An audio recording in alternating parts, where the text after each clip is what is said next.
Welcome back to a new video. Today I'm going to show you how I arrange my loops and the exact reasons as of why I arrange them this way. Let's dive right in. So I have my loop pulled up in FL Studio right now. I'm gonna play a quick preview for you guys because this shit is fire.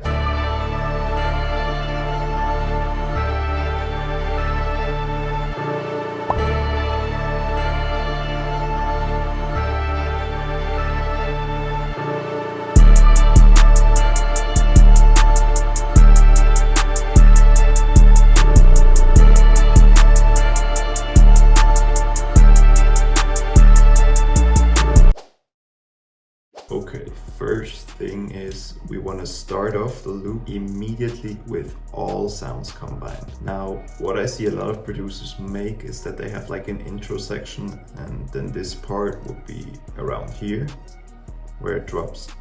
But I don't think that's ideal because just imagine being in the shoes of a producer and you get thousands of loops, thousands of emails that you need to check, that you need to go through.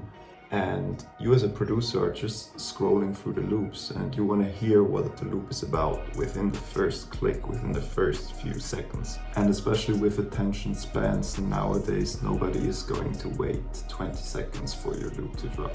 In the end, these producers just want to work fast and efficient like ourselves. So just make them a favor, put everything in the beginning so they can have a listen and immediately know what the loop is about within the first 5 seconds. Second trick is to arrange the melody as if it was a beat. Now you see here we have different sections where different instruments are playing, where different parts of the loop are playing. And the reason why I add 4 to 5 sections to each of my loops fully arranged is because a lot of producers don't use stems. They just cut the melody and repeat that over and over again. It's just take a minute to structure it nicely so every part is different and you could like plug and play the main part of a sample as a repetitive loop. And I always used to be the guy that had like 2 sections to the loop and then would straight go into the stems. But when my brother Marco Lenz told me that his Love is Blind song from ES to G is his arrangement of the loop over and over repeated again, started paying more attention to that and implementing that in my samples. You just want to have 4 to 5 sections to your loop that even the producers who don't use stems have enough to be creative and have enough different sections to make a great beat. Lastly, we want to add the stems with short pauses in between. Now, the reason you have those pauses is that the sounds who have long releases don't overlap into the next one and that every sound is clean. Even though a few producers don't use stems, a lot of people use stems, so that's why we put them in there as well. Plus, they have the opportunity to change things in the loop, to take things out they don't like, to add things they like. Yeah, but what you want to make sure is that they don't overlap and just make sure that the sound is finished before the next one begins. Sometimes what you would have to do is go in there and go in here and create an automation clip and then do the automation like this.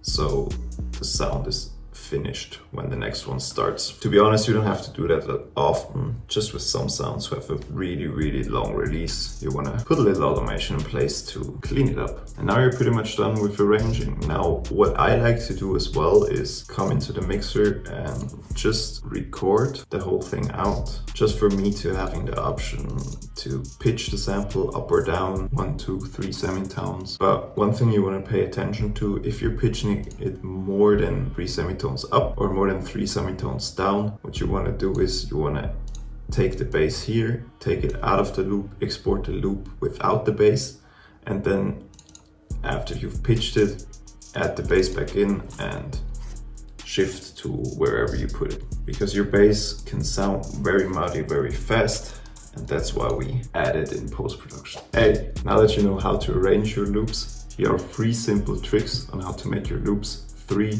times better.